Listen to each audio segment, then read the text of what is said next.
اسی طریقے سے دیگر مکالہ خاں وسیم سعید اور کیا نام ہے عامر آفاق صاحب، السلام علیکم۔ آج کا یہ جو دن ہے وہ یوم سرسید کے طور پر منایا جا رہا ہے۔ آج 17 اکتوبر ہے، آپ کی پیدائش کا دن ہے، اور اس دن کو ہی یوم سرسید کے طور پر منایا جاتا ہے۔ تو اس تقریب کے موقع پر مجھے بحیثیت مکالہ خاں کچھ کہنے کے لیے، ان کی زندگی کے اوپر میں روشنی ڈالنے کے لیے یہاں پر مدعو کیا گیا ہے۔ تو آئیے میں اپنا مقالہ شروع کرتا ہوں۔ وہ چراغ جو خود جل کر دوسروں کو روشن کر گیا، وہ چراغ جو خود جل کر دوسروں کو روشن کر گیا۔ اسی طریقے سے ایک شعر ہے یہاں پر، ہزاروں سال نرگس اپنی بے خودی پر روتی ہے، ہزاروں سال نرگس اپنی بے خودی پہ روتی ہے، بڑی مشکل سے ہوتا ہے چمن میں دیداور پیدا، بڑی مشکل سے ہوتا ہے چمن میں دیداور پیدا۔ دنیا میں جب جب ظلم و ستم، جبر و استبداد، جاہلیت، بے حسی، بے راہ روی اور خواب غفلت کا پردہ طاری ہوا، تب تب مصلحت خداوندی کے ماتحت انقلابات اس دنیا میں رونما ہوئے، اور ان انقلابات کے پس منظر میں وقت کے دانشوران، مدبر، مصلح قوم اور رہبران ملت نے اپنا کردار خوب نبھایا۔ تاریخ گواہ ہے، عروج ہو یا زوال ایک دن میں یہ نہیں آتا۔ 18ویں صدی کے نصف کے بعد کا زمانہ بھی ہندوستان کی تاریخ میں ایک قہر آلود ظلم و بربریت، جاہلیت اور توہم پرستی اور اندھی تقلید کا زمانہ تھا۔ مغلیہ سلطنت کا چراغ ٹمٹما رہا تھا، ملک کی سیاست اور مرکزی حکومت کا شیرازہ بکھر چکا تھا، ہر طرف انتشار اور بدامنی کا دور دورہ تھا۔ مسلم قوم خواب غفلت میں پڑی ہوئی تھی، دولت و اقتدار کا نشہ اب بھی ان پر سر چڑھ کر بول رہا تھا، جبکہ ملک کی معاشی و سیاسی و اقتصادی اور علمی شعبوں میں پس منظر میں ہر میدان ان کے ہاتھوں سے نکل چکا تھا۔ ملک کی اسی معاشی بدحالی اور سیاسی بحران کے زمانے میں ہندوستان کے افق پر ایک روشنی منتشر ہو کر زمانے کو اجالا فراہم کرنے کا ذریعہ بنتی ہے، اور وہ مشعل کوئی اور نہیں، وقت کے سر سید تھے، جنہیں دنیا آج سر سید احمد خان کے نام سے جانتی ہے۔ سر سید احمد خان 17 اکتوبر 1817 کو مغلیہ سلطنت کی راجدھانی دہلی میں پیدا ہوئے۔ اس وقت مغل فرمانروا اکبر شاہ ثانی کی حکومت تھی۔ کہتے ہیں کہ سر سید کے آباء و اجداد بادشاہ شاہ جہاں کے عہد میں ہرات سے ہندوستان آ کر یہاں سکونت پذیر ہوئے۔ دستور زمانہ کے مطابق عربی اور فارسی کی تعلیم گھر پر ہی حاصل کی۔ ابتدائی تعلیم دینے میں ان کے نانا خواجہ فرید الدین احمد خان کا بڑا ہاتھ تھا۔ ابتدائی تعلیم میں قرآن پاک کا مطالعہ کیا اور فارسی و عربی ادب میں خوب مہارت حاصل کی۔ اس کے علاوہ سر سید احمد خان نے ریاضی، طب اور تاریخ میں بھی عبور حاصل کیا۔ یہی نہیں، آپ نے عدالتی کام کاج کو بھی خوب دل لگا کر سیکھا۔ سر سید احمد خان 19ویں صدی کے ایک ہندوستانی مسلم نظریہ علمیت کے حامل، مصلح، مدبر، فلسفی اور بہترین ادیب تھے۔ آپ کو برصغیر میں مسلم قوم پرستی کا سرخیل تسلیم کیا جاتا ہے۔ 1838 میں آپ نے ایسٹ انڈیا کمپنی کی ملازمت اختیار کی اور 1866 میں چھوٹے مقدمات کے لیے جج بھی مقرر کیے گئے۔ 1876 میں آپ ملازمت سے مستعفی بھی ہو گئے۔ 1857 کی جنگ آزادی میں مسلمانوں کو شکست نصیب ہوئی۔ مسلمانوں کے ہاتھ سے زمام حکومت چھوٹ گئی اور بدنصیبی، معاشی بدحالی، لا علمی اور بدبختی ان کا مقدر بن گئی۔ غدر کے خاتمے کے بعد انہوں نے اسباب بغاوت ہند نامی کتاب تخلیق کی، جس میں مسلمانوں کو بغاوت کے الزام سے بری کیا، نیز مسلمانوں کی اس وقت کی موجودہ سیاسی و معاشی و اقتصادی پس منظر کو بیان کر کے مسلمانوں کو ازسرِ نو تنظیم کی ضوء سے منور کیا۔ اس کے بعد سلطنت برطانیہ نے ایسٹ انڈیا کمپنی سے برصغیر کے تمام حصوں کو اپنے ماتحت لے لیا۔ سر سید احمد خان نے مسلمانوں کے راسخ الاعتقاد طرز کو ان کے مستقبل کے لیے خطرہ سمجھتے ہوئے مغربی طرز کی سائنسی تعلیم کو فروغ دینے کے لیے جدید اسکولوں کے قیام کو اولیت دی اور علمی و ادبی و سیاسی جرائد کا اجرا بھی کیا۔ 1837 میں آگرہ میں کمشنر کے دفتر میں بطور نائب منشی کے فرائض انجام دینے کے بعد محنت اور ایمانداری سے ترقی کرتے ہوئے 1846 میں دہلی کے صدر امین بھی مقرر ہوئے۔ یہ سب عہدے اس زمانے کے معتبر عہدوں میں شمار تھے۔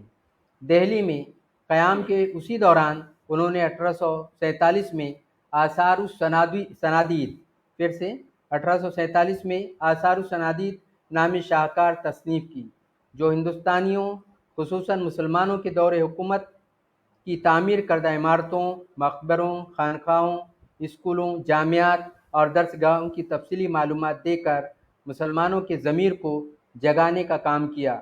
1857 کی غدر کے بعد ان کو ترقی دے کر صدر الصدور کے عہدے پر بھی فائز کیا گیا۔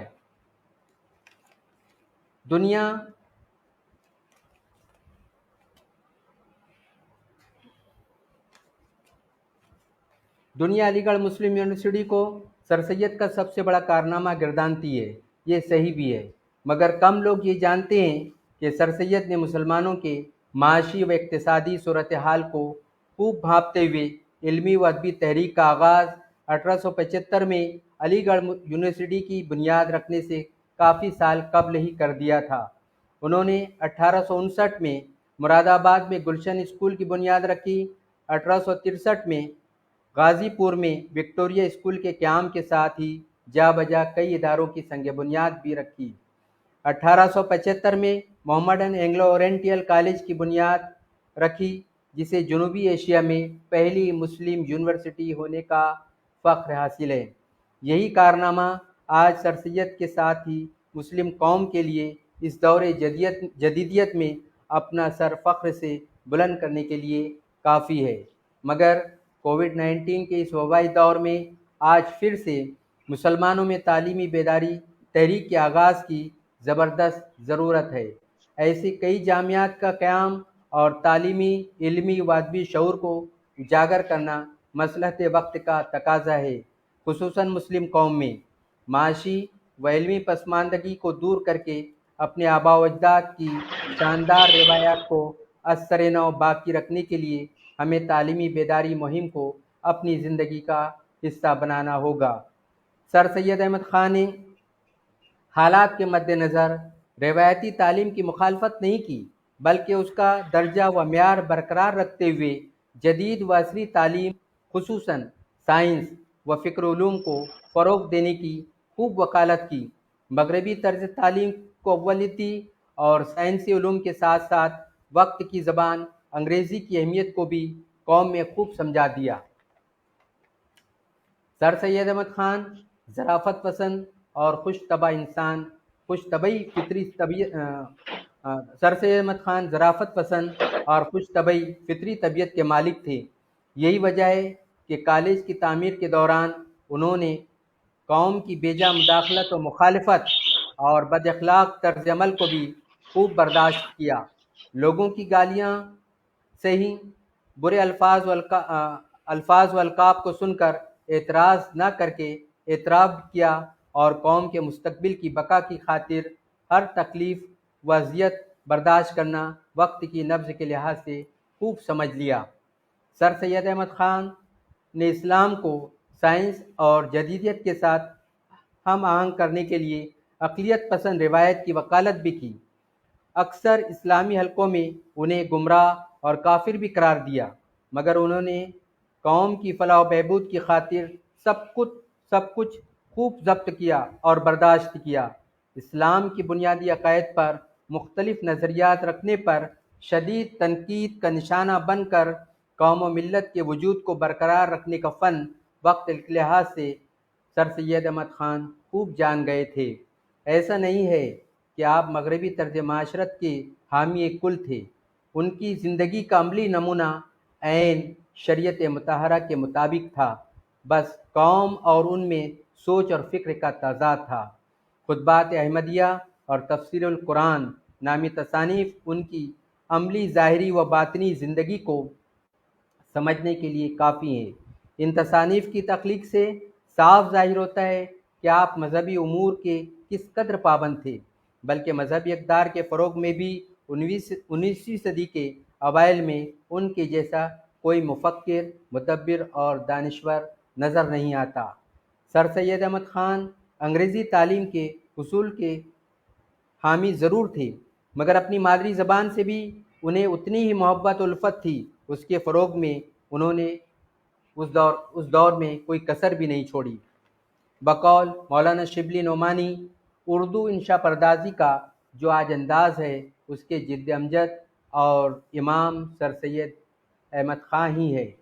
سر سید احمد خان جدید اردو نثر کے بانی بھی ہیں۔ سر سید سے قبل اردو زبان و ادب ردیف قافیے یا قافیہ بندی کا شکار تھی۔ نثر نگاری اتنی آسان نہیں تھی۔ پھر اس پر ترا یہ کہ اردو نثر نگاری میں عربی و فارسی کا مطلق غلبہ تھا۔ بغیر ان زبانوں کے غیر معروف الفاظ کے استعمال کے اردو جملوں کی تکمیل نہیں ہو پاتی تھی۔ سر سید احمد خان نے اردو نثر نگاری کو اس قید و بند سے بھی آزاد کر کے اردو زبان و ادب کو دنیا کی معیاری زبانوں کی صف میں لا کھڑا کر دیا۔ سر سید احمد خان کو اردو مضمون نگاری کا بھی بانی تصور کیا جاتا ہے۔ ان کے جاری کردہ رسالے تہذیب الاخلاق کے کچھ مضامین جیسے تعصب، تعلیم و تربیت، کاہل، اخلاق، ریا، مخالفت، شامت، بحث و تکرار، اپنی مدد آپ، عورتوں کے حقوق، ان سب مضامین میں ان کا اختصار قدر مشترک ہے جو باقاعدہ ایک مضمون کا بنیادی وصف ہے۔ ان کی نثر سادہ، سلیس، سہل اور آسان ہوتی ہے۔ سر سید احمد خان نہایت بے تکلفی سے بات کرنے کے عادی تھے۔ گفتگو کا انداز نرالا تھا، مگر گھما پھرا کر بات کرنا یا الجھاؤ پیدا کر کے بات کرنا ان کو مطلق پسند نہیں تھا۔ ان کے مضامین میں مقصدیت کا عنصر ہمیشہ غالب نظر آتا ہے۔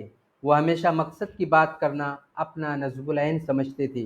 ان کی تحریروں میں شگفتگی اور ظرافت بھی خوب پائی جاتی ہے اور ساتھ میں سنجیدگی اور متانت بھی۔ سر سید برصغیر میں مسلم نشاط ثانیہ کے بہت بڑے علمبردار تھے۔ انہوں نے ہندوستان میں تعلیمی، علمی و ادبی تحریکوں کا آغاز اس وقت کیا جب مسلمانوں پر جمود یا سکتہ طاری تھا۔ پستی میں گری اس قوم کو باعزت بنانے کا خواب دکھایا انہوں نے، اور پھر اس کی تعبیر میں علمی اداروں کو تعمیر کیا اور اس کے مقصد کی بقا کے لیے اپنی ساری زندگی کو وقف بھی کر دیا۔ انہوں نے مسلمانوں کی اصلاح و ترقی کا بیڑا اس وقت اٹھایا جب سرزمین ہندوستان مسلمانوں پر تنگ ہوتی جا رہی تھی۔ انگریز ان کے خون کے پیاسے تھے۔ مسلمان توپوں سے اڑائے جاتے تھے، سولی پر لٹکائے جاتے تھے۔ کالا پانی کی سزا پانے والوں میں ان کی تعداد سر فہرست تھی۔ ان کے گھروں کی اینٹ سے اینٹ بجا دی جاتی تھی۔ ان کی جاگیریں و جائیدادیں ضبط کر لی جاتی تھیں۔ نوکریوں ملازمتوں کے شعبوں میں مسلمانوں کے لیے دروازے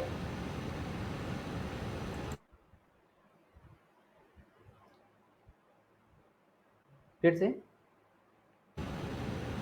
نوکریوں ملازمتوں ہاں ٹھیک ہے کے دروازے ان کے لیے بند تھے۔ ان حالات میں سر سید اچھی طرح سمجھ لیا کہ اگر جلد از جلد مسلمانوں کی اصلاح کے لیے قدم نہیں اٹھایا گیا تو یہ قوم خانسامہ اور خدمتگار بن کر رہ جائے گی۔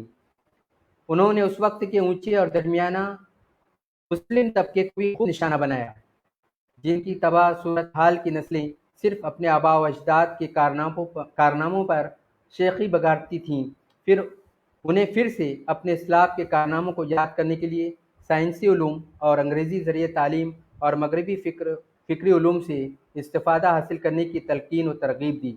انہوں نے واضح طور پر کہا کہ سائنسی علوم سے نفرت کرتے رہو گے تو بدستور ذلیل و خوار ہوتے رہو گے۔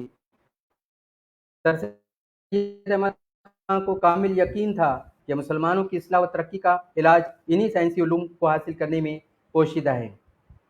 سر سید احمد خان 81 سال کی عمر میں 27 مارچ 1998 کو اس دنیا سے رحلت فرما گئے اور اپنے کالج کی مسجد میں مدفون ہوئے۔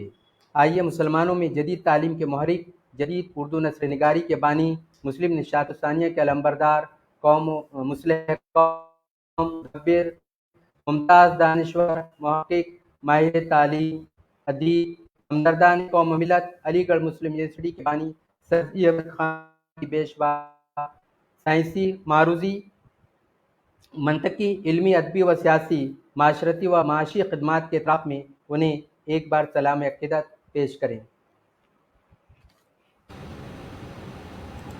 بہت بہت شکریہ سر۔ اصل میں وقت کی جو ہے وہ گنجائش اتنی نہیں ہے، بہرحال آپ نے بہت اچھا مقالہ پیش کیا۔ اب میں وسیم سعید صاحب سے درخواست کرتا ہوں کہ وہ اپنا مقالہ پیش کریں، لیکن خیال رکھیں کہ وہ 10 منٹ سے زیادہ کا نہ ہو، کیونکہ ہمارے صدر کا بھی ابھی کتاب باقی ہے، اور ہمارے آج کے ایک اور مقالہ خواں عامر آفاق صاحب بھی جو ہے وہ اپنا مقالہ پیش کرنے والے ہیں۔ تو وسیم سعید صاحب سے درخواست ہے کہ وہ اپنا مقالہ پیش کریں۔ السلام علیکم۔ میں وقت کا میں صدر صاحب کی اجازت سے اپنی تقریر شروع کرتا ہوں۔ میری آج کی تقریر کے عنوان ہے سر سید احمد خان کی تحریک۔ وہ ایک سچا مسلمان ہونے کے ساتھ ساتھ اصلاح معاشرہ، فلسفی، ماہر تعلیم اور عظیم رہنما بھی تھا، جنہوں نے ہندوستان کے مسلمانوں کو لذیذ تعلیم سے متعارف کروایا۔ اس عظیم شخص کا اسم گرامی سر سید احمد خان ہے۔ سر سید احمد خان کی ولادت 17 اکتوبر 1817 میں سید خاندان میں ہندوستان کے دارالسلطنت دہلی میں ہوئی تھی۔ آپ کے دادا سید ہادی صاحب شاہ عالم کے امراؤں میں شامل تھے۔ اسی طرح آپ کے والد محترم سید تقی کا دربار شاہی میں بڑا اثر و رسوخ تھا۔ بادشاہ نے آپ کے والد صاحب کو وزارت کی پیشکش کی تھی، لیکن سید تقی صاحب معذرت کے ساتھ اپنی جگہ سر سید احمد خان کے نانا جان کو پیش کیا تھا۔ سر سید احمد خان کی زندگی میں آپ کے والدہ محترمہ عزیز النساء بیگم کا غیر معمولی کردار نے گہرا اثر ڈالا۔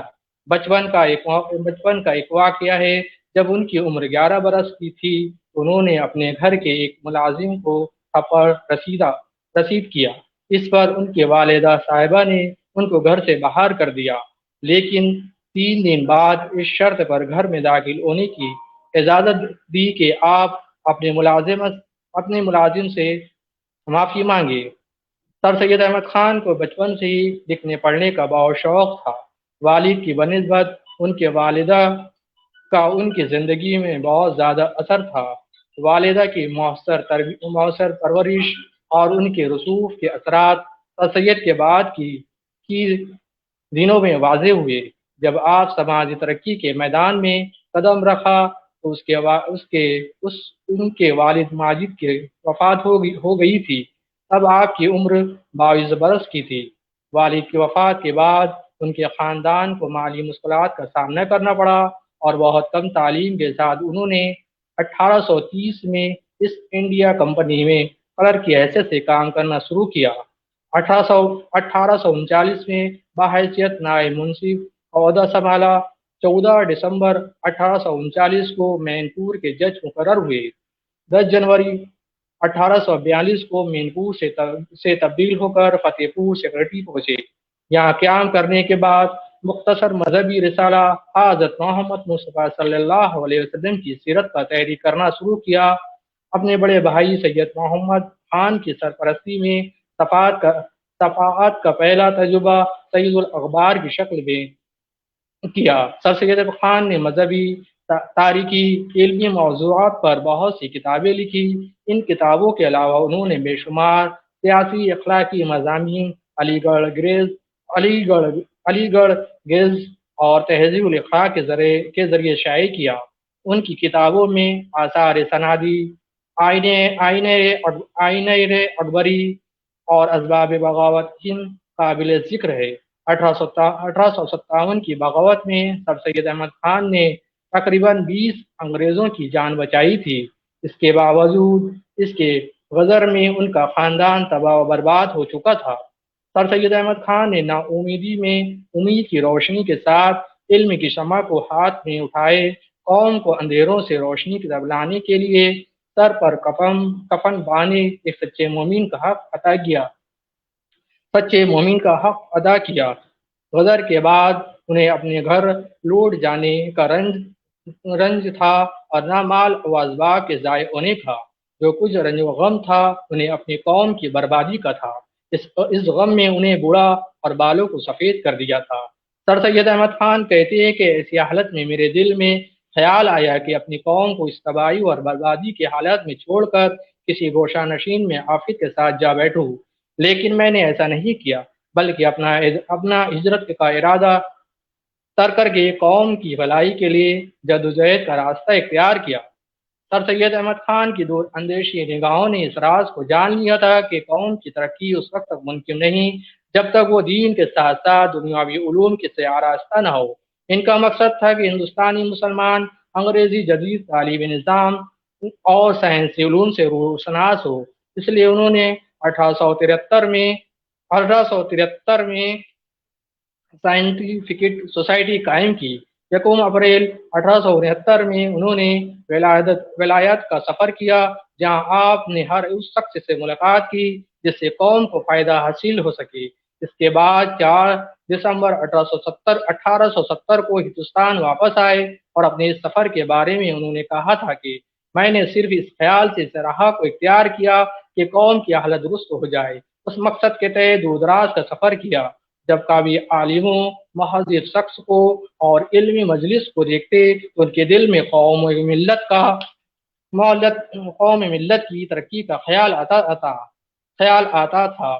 سر سید احمد خان اس بات کو اچھی طرح سمجھ گئے تھے کہ جدید علوم اور عالمگیری معلومات کو اگر بس میں کرنا ہے تو انگریزی زبان کا سیکھنا نہایت ہی ضروری ہے، لیکن اس وقت ان کی نیک نیتی کو لوگوں نے شک کی نگاہوں سے دیکھا گیا اور بدلے میں بدنامی ان کا مقدر بنی۔ لندن سے واپس آنے کے بعد ایک رسالہ تہذیب الاخلاق کے نام سے جاری کیا، جس مقصد کے تحت کہ ہندوستان کے دل جو مردہ ہو گئے ہیں ان میں کچھ تحریک بیدار کی جائے۔ اسی مقاصد کے تحت آپ نے ناسازگار حالت کے باوجود 24 مئی 1870 میں محمدن انگلو اورینٹل کالج کی بنیاد ڈالی۔ اس پر لوگوں کی مختلف رائے تھی کہ سر سید احمد خان پاگل ہو گیا ہے، فرنگیوں کو ہندوستان سے نکالنے کے بجائے ہمارے قوم کے معصوم بچوں کو ان کے علوم سکھانا چاہتا ہے۔ اس طرح جہاں مخالفت کی ابتدا ہوئی تو دوسری جانب چاہنے والوں کی کمی بھی نہ ہوئی۔ ایسا کہا جاتا ہے کہ خدا کا فیصلہ نیک نیتی پر ہوتا ہے۔ نیک نیتی اور خلوص کے ساتھ اگر کوئی بھی کام کیا جائے تو کامیابی اس کا مقدر بنتی ہے۔ سر سید احمد خان کی تحریک کو عملی جامہ پہنانے کے لیے ان کے رفقا نے بھرپور ساتھ دیا۔ ان میں الطاف حسین حالی، ڈپٹی نذیر احمد، وقار البل، سید محمود، مولوی چراغ علی اور راجہ جے کرشن داس جیسے کئی باشعور حضرات شامل تھے۔ سر سید احمد خان نے تعلیم میں نئی سوچ، نئی روشنی لانا چاہتے تھے۔ اس وقت کئی لوگ ان کی باتوں سے صرف متاثر تھے بلکہ ان کی باتوں سے مستفید بھی تھے۔ اس کے باوجود کافی لوگ ان کی مخالفت میں تھے۔ ان کے ہم خیالوں میں اضافہ تو ضرور ہوا لیکن لوگوں میں غصہ بھی کم نہیں تھا۔ کہا جاتا ہے قوم کے معصوم بچوں کو فرنگیوں کی زبان سکھانے اور انگریزی علوم حاصل کرنے پر انہیں کافر بھی کہا جانے لگا تھا۔ سر سید احمد خان تعلیم کے بارے میں کہا تھا کہ جب کوئی قوم تعلیم سے دوری اختیار کرتی ہے تو غربت پیدا ہوتی ہے، اور جب غربت آتی ہے تو ہزاروں جرائم ساتھ لاتی ہے۔ اس لیے آپ نے مسلمانوں کی اعلیٰ تعلیم کے لیے علی گڑھ مسلم یونیورسٹی قائم کیا۔ ان کی کوششوں سے علی گڑھ انقلاب کی شروعات ہوئی، جس میں شامل دانشوروں، مفکروں اور رہنماؤں نے مسلمانوں کو تعلیم دلانے کا کام کیا۔ کالج کی قیام کے عمل کے بعد انہوں نے کہا تھا کہ آج جو ہم بیج بو رہے ہیں کل وہ ایک بڑا درخت بن جائے گا، اس کی شاخیں برکت کے درخت کی طرح زمین میں نئی اور مضبوط رہے گی۔ ایک وقت ایسا بھی آئے گا کہ شاید یہ کالج ایک یونیورسٹی میں تبدیل ہو جائے گی، اور اس کے طلباء ملک کے کونے سے دوسرے کونے تک آزادانہ علم جستجو، کوشاں دلی، بلند اخلاق کو پھیلانے کا ذریعہ بن جائے گی۔ محمدن کالج صرف ہندوستان کے مسلمانوں کی بھلائی کے لیے نہیں بلکہ ملک کے دیگر قوموں کی فلاح و بہبودی کے لیے قائم کی گئی تھی۔ آپ نے ہندو مسلمان کو ملک کی دو آنکھیں تسلیم کرتے تھے، اور ساتھ ہی یہ بھی کہا کرتے تھے کہ ہندوستان ایک دلہن کے مانند ہے جس کی خوبصورت اور رسیلی آنکھیں ہندو اور مسلم ہیں۔ اگر دونوں آپس میں نفاق کرے گی تو پیاری دلہن بیگنی ہو جائے گی۔ وہ اپنا وقت کے سب سے زیادہ اثر و رسوخ والے مسلمان تھے۔ انہوں نے اردو کو ہندوستانی مسلمانوں کی اجتماعی زبان بنانے پر زور دیا تھا۔ آپ 27 مارچ 1898 میں دل کی خرابی کی وجہ سے اس دار فانی سے الوداع کہا۔ آخرکار ان کا خواب 1920 میں پورا ہوا جب محمدن اورینٹل کالج علی گڑھ مسلم یونیورسٹی میں تبدیل ہو گیا۔ دل کے دروازے کبھی کسی پر مکمل بند نہیں کرنے چاہیے۔ غلطیاں انسانوں سے ہی ہوتی ہے۔ بعض لوگ واپس لوٹنا بھی چاہتے ہیں لیکن انہیں دروازے ہی بند ملتے ہیں۔ جن کی تربیت میں کمی رہ جاتی ہے وہ پھر ساری عمر لوگوں کو تہمت، کردار کشی، طعنت زنی، تعصب پھیلانے اور سکون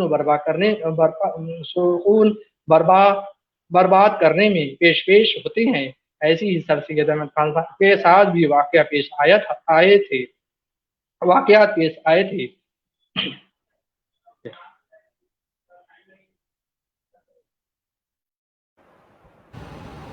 بہت بہت شکریہ وسیم سعید صاحب، آپ نے بہتر طریقے سے جو ہے سر سید احمد خان صاحب کی شخصیت اور ان کے کارنامے پر روشنی ڈالی۔ اب آئیے ہمارے شہر کے ایک باکمال ہنرمند نوجوان قلمکار جو ہے ہمارے بیچ موجود ہے، اور آپ جو ہے درس و تدریس کے پیشے سے وابستہ ہے، تو میں محمد عامر آفاق صاحب سے درخواست کرتا ہوں کہ وہ اپنا مقالہ پیش کریں۔ محمد عامر آفاق صاحب۔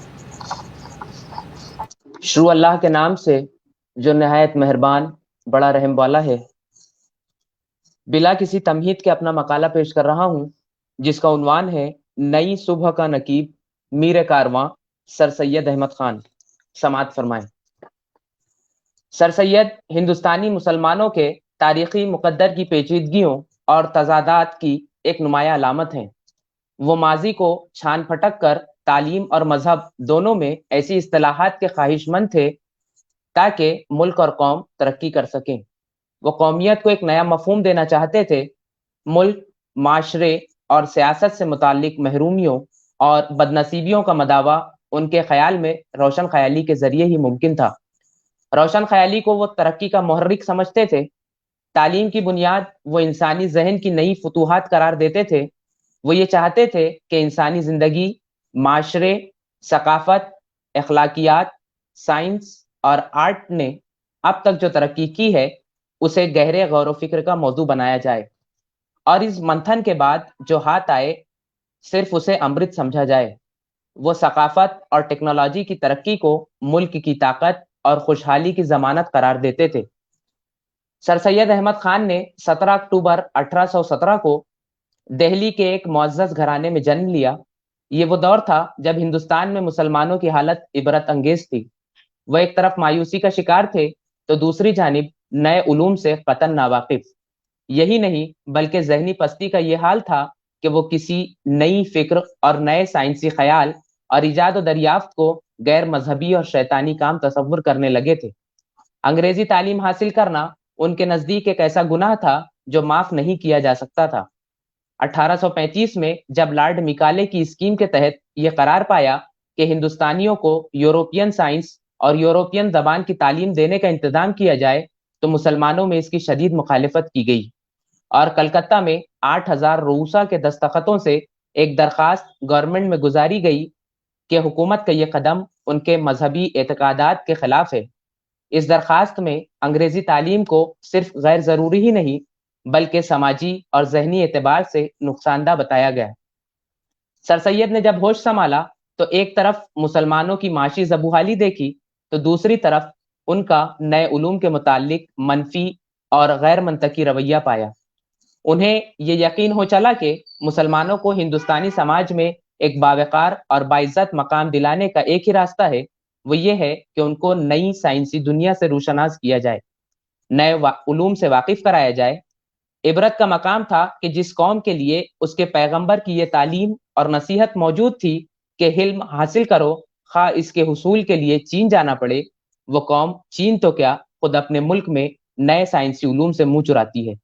بہرحال سر سید نے مسلمانوں میں سائنسی مزاج پیدا کرنے اور سائنسی علم عام کرنے کا بیڑا اٹھا ہی لیا، اور عین حدیث رسول صلی اللہ علیہ وسلم کی پیروی کرتے ہوئے علم حاصل کرنے اور نئے علمی کارناموں سے واقفیت حاصل کرنے کی غرض سے انگلینڈ کا سفر اختیار کیا اور کئی ماہ تک وہاں کی درسگاہوں اور لائبریریوں کی تفصیلات جمع کی۔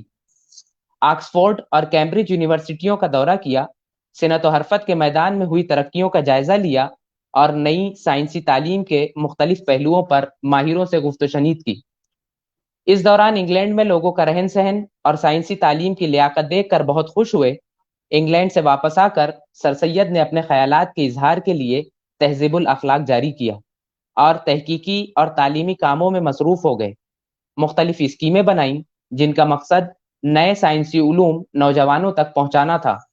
یورپین علوم کی اہمیت سمجھانے کے لیے ضروری تھا کہ کچھ اہم علمی اور تاریخی کتابوں کا انگریزی سے اردو میں ترجمہ کر کے انہیں شائع کیا جائے۔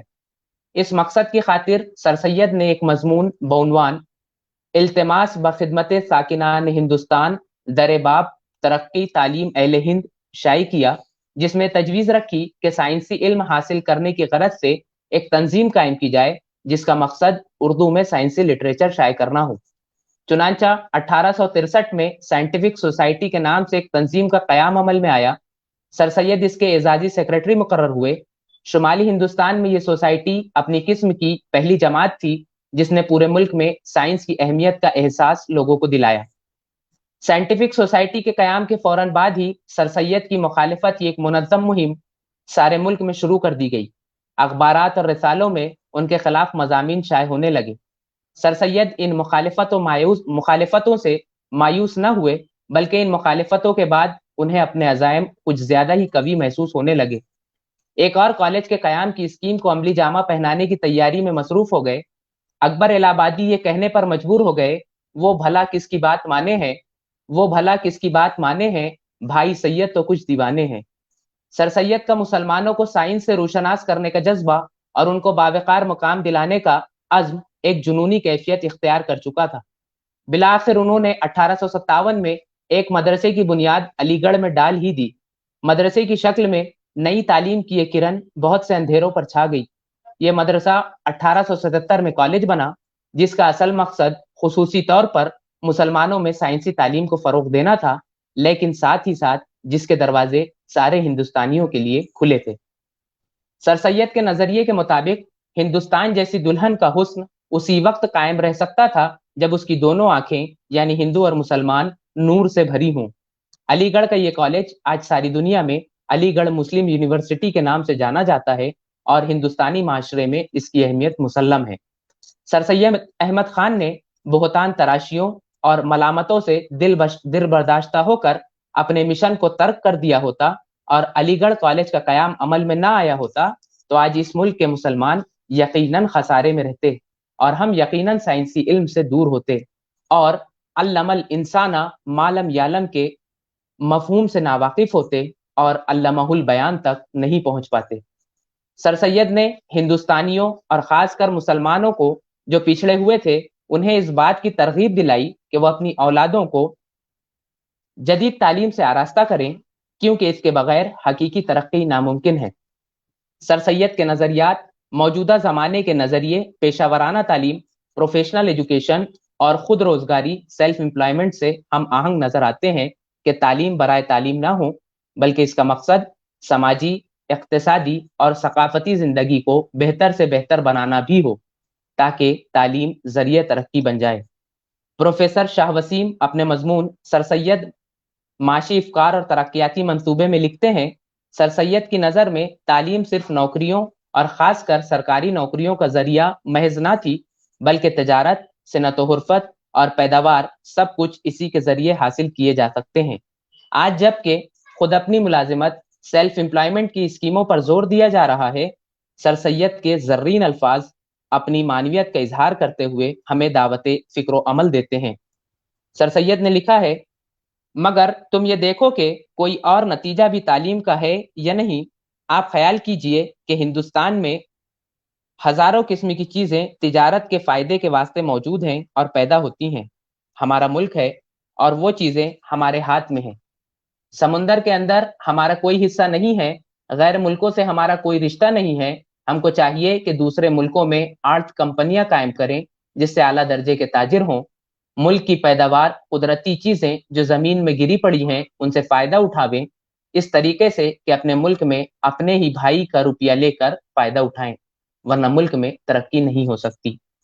تعلیم و تربیت کو بروئے کار لاتے ہوئے خود اپنے تجارتی ادارے، اپنے روزگار، صنعت و حرفت کو فروغ دینے اور بیرونی تجارت کو بڑھاوا دینے کی بات کرنے والا سید کتنا دور اندیش تھا۔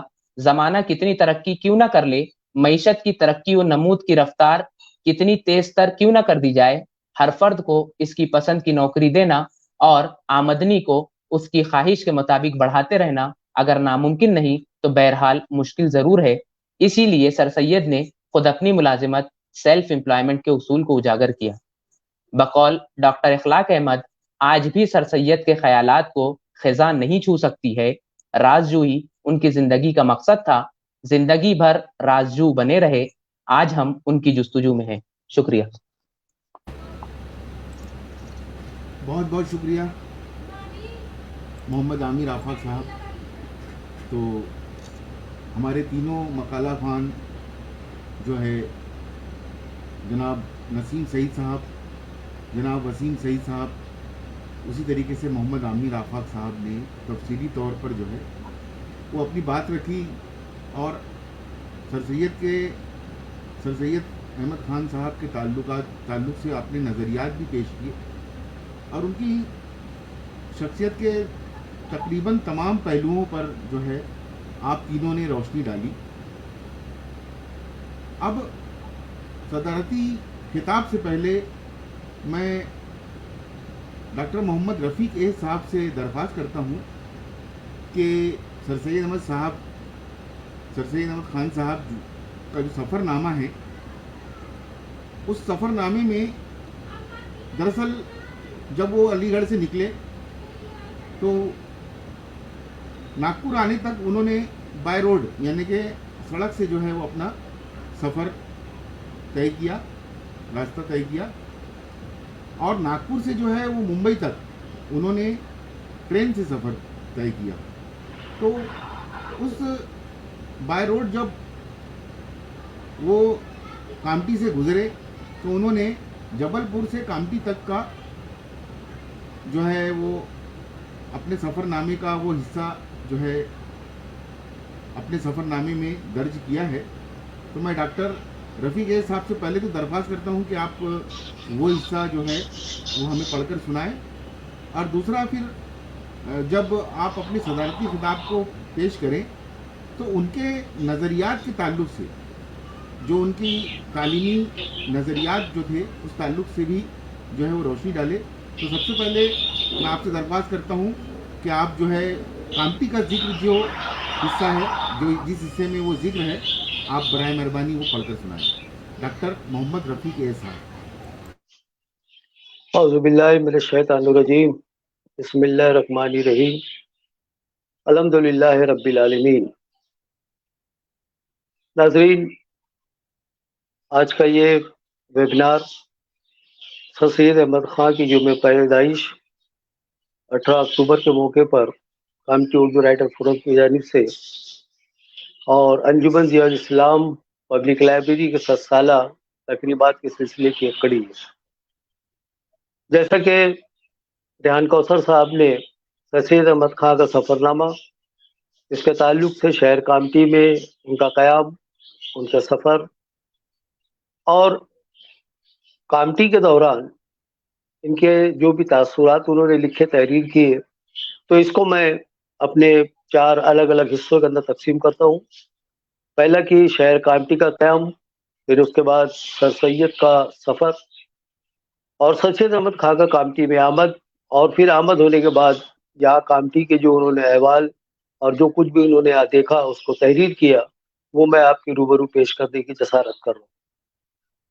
انگریزوں اور بھوسلہ خاندان کے درمیان 1817 میں سیتابڑی ناگپور میں ایک جنگ ہوئی اور اس جنگ میں انگریزوں نے بھوسلہ حکومت کو شکست دی. 1822 میں مدراس فوج کی آمد کے ساتھ کامٹی چھاونی کا درجہ حاصل کر لیا اور یہاں سے شہر کامٹی جو ہے وہ بسنا شروع ہو گیا. سر سید احمد خان، آپ نے ہندوستان اور بیرون ملک کا سفر بھی کیا ہے اور اسی بابت آپ نے ایک کتاب مسافران لندن بھی تحریر فرمائی ہے. آپ کا سفر نامہ کتابی شکل میں موجود ہے. سید احمد خان کا سفر 1 اپریل 1868 میں بنارس سے شروع ہوا اور 2 اکتوبر 1870 کو انہوں نے اپنے سفر سے سر سید خان ممبئی لوٹائے. جس وقت سر سید احمد خان کامٹی سے گزرے اور جو بھی یہاں کے حالات سے واقفیت حاصل کی، وہ تاریخ کا ایک اہم حصہ ہے.